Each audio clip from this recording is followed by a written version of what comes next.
Okay, so this question says, the figure pictured below is a cone with its top portion removed. Okay, that's important. Determine the volume. Determine the volume of this figure. Right in the question, they tell you which formula you need to look up.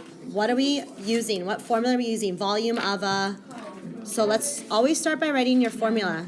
What is the formula for a volume of a cone equal to? Yep. Kayvon? Pi r squared h, so pi times r squared times height divided by 3. Okay, so we need to find the volume of this cone. Now we have a big cone. So I'm going to separate these, okay? We have this big cone here, the whole thing. So I'm going to redraw that here, and we'll label it in a second. And then we have this little guy, right? We have a little cone. Okay, now why do you think we need to find the volume of each of these parts? Yep? Right. We're going to end up eventually subtracting the little guy, the small cone, from the big cone because it says that the top portion, which is this guy, is removed. Okay? So in order to find the volume of a cone, we need to know the radius of the cone, and we need to know the height of the cone. So let's label the first cone. Do we know the radius of the large cone? The radius goes from here to here, right? Yep. How do you know that it's 4? The diameter is 8, right? For the distance from one end of the circle to the other is the diameter going through the center. And the radius is always half of the diameter. So again, what's half of 8? 4. So the radius is 4 centimeters. Okay, so we have part of our formula. Do you know the height of the large cone? Yes. Look, the height goes from here to here. I know from here to here is 9, but the whole thing is, okay, 12 centimeters. So for the first one, we can actually calculate the volume of the large cone. So we'll do that in a second.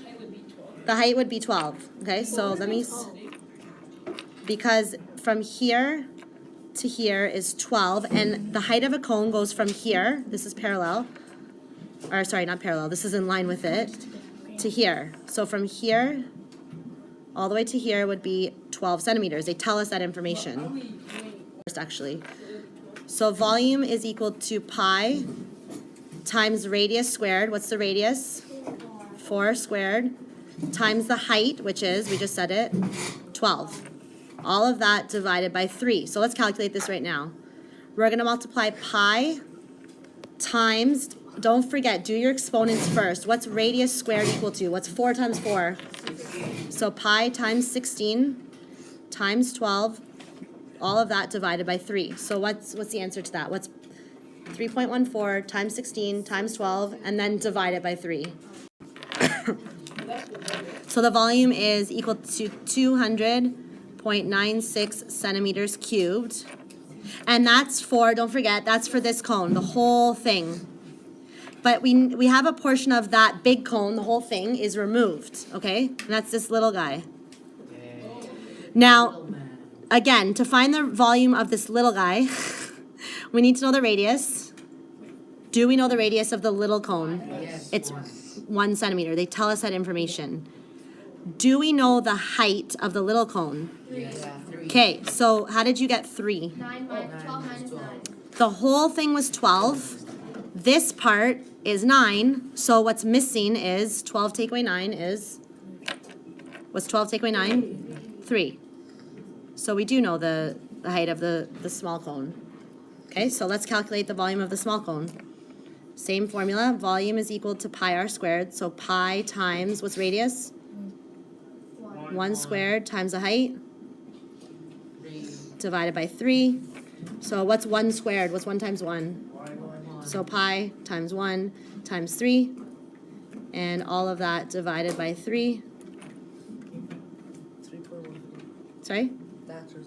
3.14 centimeters cubed is the volume of the small part. We have the volume of the whole thing, but the question says find the volume of the figure if the top portion is removed. Now what? Yep. 200.98. Take away 3.1. Oops, sorry. 96. Thank you. Oops. Take away 3.14. And what do you get? That's right. 197.82 Yeah, I got that right. centimeters cubed.